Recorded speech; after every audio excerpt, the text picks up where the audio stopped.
Assalamualaikum everyone, this is Kizir. Welcome to Students Ki Agriculture. In today's lecture, I am going to cover importance of horticulture.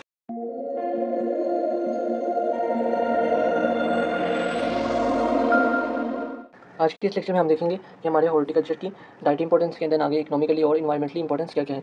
अब dietary importance में सबसे पहले हमारे पास आ जाता है हमारा जो खाना वगैरह जो हम कंज्यूम करते हैं। अब हमारे खाने में क्या क्या चीज़ें शामिल होती हैं जिस चीज़ बेसिस पे हमारी बॉडी प्रॉपर वर्क करती है। हमारे खाने में आ जाता है carbohydrate, protein, fats, vitamins, minerals and fibre वगैरह। ये सब चीज़ें हमारा मिल के हमारा एक खाना बनाती हैं। अब वो खाना हमारा किसी भी फॉर्म में हो सकता है। वेजिटेबल खा रहे हैं हम, प्रोटीन्स खा हम सॉरी फ्रूट्स खा रहे हैं हम, कोई भी चीज़ ऐसी खा रहे हैं या हम कोई लिक्विड वगैरह खा भी रहे हैं, तो वो हमारा सब हॉर्टिकल्चर में ही आ जाता है।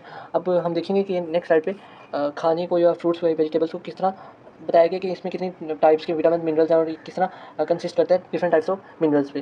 तो यहाँ पे हम देखेंगे कि हमारे पास जो आ जाता है स्वीट पोटैटो या पोटैटो में 19% स्टार्ट होता है, जबकि स्वीट पोटैटो में शकरकंदी उसमें 27% होता है। अब जो प्रोटीन है वो हमारे पास आ जाता है पीच, बीन्स, स्वीट कॉर्न वगैरह में। फैट्स किस में होता है? एवोकाडो, ऑलिव ऑयल, नट्स वगैरह में। फाइबर कैबेज में होता है, तमाम टाइप्स की लीफी वेजिटेबल्स में होता है हमारे पास। और जिस तरह लेट्यूस हो गया, स्पेनिच हो गया, और हमारे पास एक और एग्जांपल मिंट वगैरह, इस तरह के तमाम वेजिटेबल्स, कॉलीफ्लावर हो गया। तो इस तरह के तमाम वेजिटेबल्स जो कि लीफी होते हैं उसमें क्या होता है? फाइबर मौजूद होता है। अब जो हमारे पास मिनरल्स होते हैं वो कहाँ से आते हैं? Peach, plums, apricot, dates, olive, लैंड, तमाम लीफी वेजिटेबल अगेन। तो ऐसा नहीं है कि मतलब कि जो 4-5 चीज़ें लिखी हुई हैं इन्हीं में ये चीज़ें कंसिस्ट करती हैं। इसमें और भी चीज़ें, और या आप गूगल करके पता लगाएं कि कितनी ज़्यादा चीज़ें ऐसी हैं जिनमें starch, protein, fats, vitamin, minerals वगैरह पाई जाती हैं। नेक्स्ट स्लाइड पे यहाँ पे बताया गया कि किस तरह हमारे जो कैप्सूल्स वगैरह होते हैं वो इक्वल टू होते हैं हमारे फ्रूट्स वेजिटेबल के।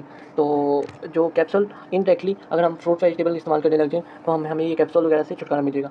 वो किस तरह? अब कैप्सूल हम मेजरली किस चीज़ों के लिए इस्तेमाल करते हैं? हम अपनी स्किन के डिजीज़ को कम करने के लिए, कोई हमें बीमारी हो जाती है या कुछ भी हो जाता है, हम उसकी जो फ्रूट्स की जगह हम ज़्यादा कैप्सूल पे फोकस करते हैं, क्योंकि कैप्सूल हमें रैपिडली एक्शन देता है हमारी बॉडी को वर्कआउट कराने में। लेकिन अगर हम डेली लाइफ में ये फ्रूट्स का इस्तेमाल करने लग जाएँ जिसमें ये सब चीज़ें होती हैं, तो क्या होगा? हमारा अल्टीमेटली हमारी body day by day growth करती रहेगी।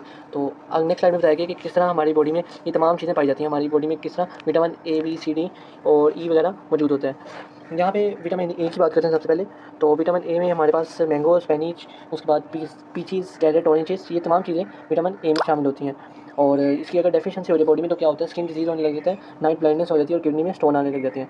तो इसके बाद हमारे पास विटामिन बी आ जाता है। विटामिन बी में कहाँ से हम एक्सट्रैक्ट करते हैं? Tomatoes, peas, carrots, peppers, cabbage वगैरह से। और अगर इसकी डेफिशिएंसी हो जाए तो बेरी heart enlargement, loss of sensation, ये तमाम किस्म की हमें वो डिजीज़ होने लग जाती हैं, हमारी बीमारियाँ होने लग जाती हैं। अब विटामिन सी की बात करते हैं तो कैबेज, टमाटो, सिट्रस, गावा, इसी तरह इसमें भी स्वेलन गम्स हो जाते हैं। और अगर ये देखें, स्वेलो गम्स हो जाते हैं और लो इम्यूनिटी इंसान थका फील करता है।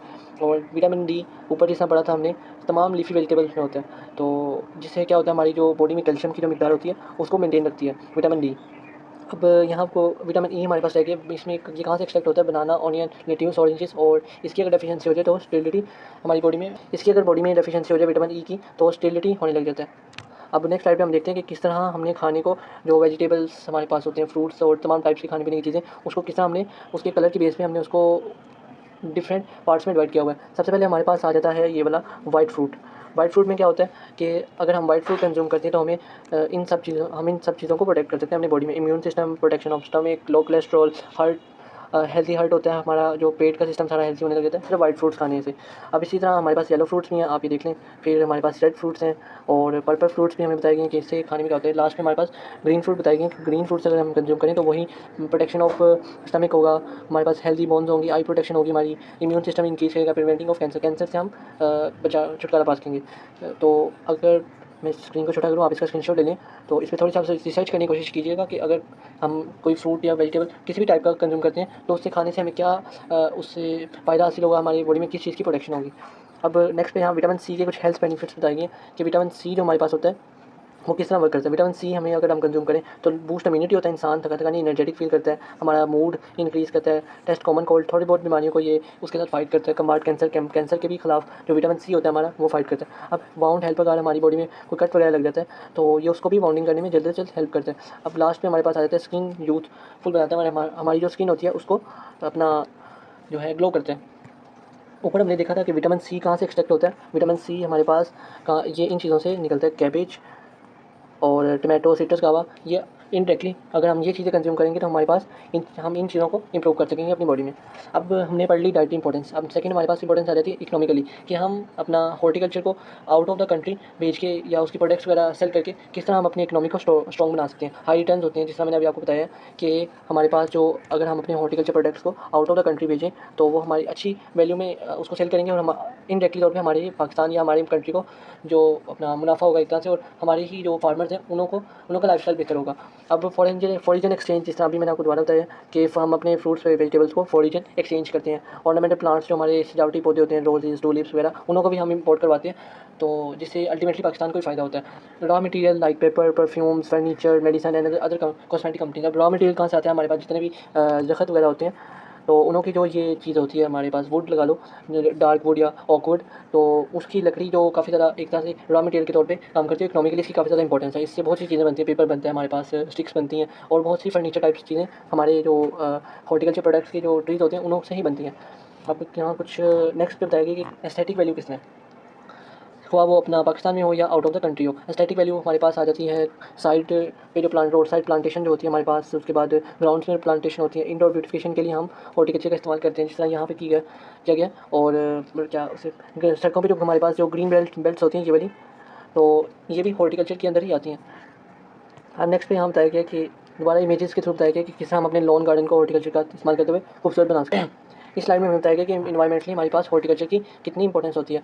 इन्वायरमेंटली अगर हम किसी भी इन्वायरमेंट में हॉर्टिकल्चर का इस्तेमाल ना करें तो इन्वायरमेंट हमारा वीक हो जाएगा। जिस तरह आप ये इस डायग्राम में देख सकते हैं, इस डायग्राम की एक साइड पे जबकि हमारे पास जो है जो लंग्स का एक साइड बिल्कुल जली हुई है, वो ये शो कर रही है कि किस तरह अगर हम अपने एरिया वगैरह में हॉर्टिकल्चर का इस्तेमाल या पौधों वगैरह का इस्तेमाल ना करें तो हमारा लंग्स वगैरह इस तरह हो जाएंगे, और अगर हम हॉर्टिकल्चर का इस्तेमाल करें तो हमारे लंग्स वगैरह हेल्थी और स्ट्रॉन्ग रहेंगे। कंट्रोल पोल्यूशन करता है सबसे पहले, उसके बाद रिड्यूस सॉइल एरोजन करता है, रिड्यूस विंड वेलोसिटी करता है। हमारे जो जितने भी तूफान आते हैं किसी भी कंट्री में या किसी भी एरिया में, अगर वहाँ हम हॉर्टिकल्चर का इस्तेमाल करें, कोई दरख्त वगैरह की हम वहाँ बाड़ लगा दें, तो क्या होगा कि जब तूफान वगैरह आएंगे तो वो उसकी रेजिस्ट करेंगे उस हवा को।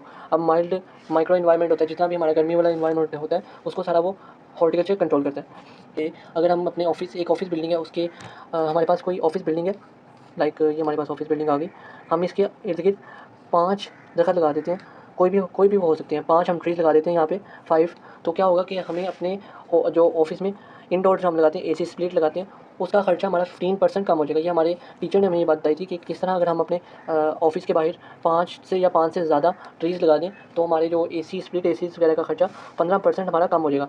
तो ये आप देख सकते हैं कि किस तरह हॉर्टिकल्चर वर्क करता है इकोनॉमी के अंदर, इकोनॉमिकली। तो इसके बाद नेक्स्ट स्लाइड पे चलते हैं। यहाँ पे हमें कुछ मेडिसिनल यूज़ के बारे में बताया गया है कि किस तरह हम हॉर्टिकल्चर के प्रोडक्ट्स को इस्तेमाल करते हैं हम अपना मेडिकल की फील्ड को इंप्रूव कर सकते हैं और हमें डॉक्टर के पास जाने की जरूरत ही नहीं पड़ेगी। अब गर्मियों में अगर हम फालसा, स्वीट लाइम, जामुन वगैरह का इस्तेमाल करें तो इनडायरेक्टली हमें कूलिंग इफेक्ट होगा। ग्रेप फ्रूट का इस्तेमाल करेंगे तो हमारी जो बॉडी में जो स्टोमिक होगा उसका जो सर्कुलेशन होगा बेहतरीन तरीके से बेहतरीन वर्क करेगा। बिटर गोर्ड जामुन क्या होता है, गुड फॉर डायबिटीज़ होता है। फिर उसके बाद रोज़, उसके बाद मेडिसिनल यूज़ के लिए काफ़ी ज़्यादा इस्तेमाल होता है। हम इससे रोज़ से हमारे पास गुलकंद बनती है, हमारे पास रोज़ वाटर बनता है, और लास्ट में हमारे पास आ जाता है कैलेंडुला। इससे हमारे पास फेशियल क्रीम्स बनती हैं, जो जितनी भी टाइप्स ऑफ फेशियल क्रीम होती हैं वो कैलेंडुला से बनती हैं। अब तो फ्यूचरिस्टिक स्कोप क्या है हमारे पास हॉर्टिकल्चर का, जो कि कंपेरिजन किया हुआ है पाकिस्तान का अपना यूएसए से।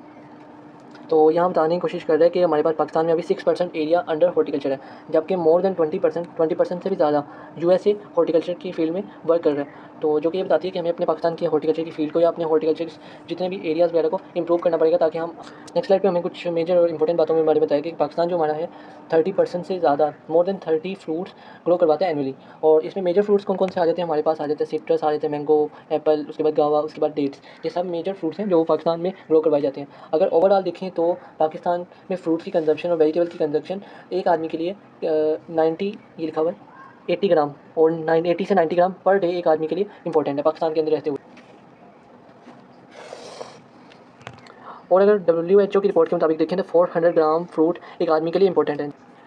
यहाँ पे नेक्स्ट स्लाइड में हमें कुछ फ्यूचरिस्टिक स्कोप के बारे में बताया कि किस तरह हम urban horticulture, genetics, biotechnology, market demand, climatic change को चेंज कर सकते हैं प्रॉपर यूजिंग हॉर्टिकल्चर फील्ड का इस्तेमाल करते हुए। आई होप आपको आज का लेक्चर काफ़ी ज़्यादा अच्छी तरीके से समझ आ गया होगा, और अगर आपको कोई क्वेश्चन है तो कमेंट बॉक्स में ज़रूर मेंशन करें, मैं इंशाल्लाह ज़रूर उसका आंसर दूंगा। Thanks for watching. अल्लाह हाफिज़।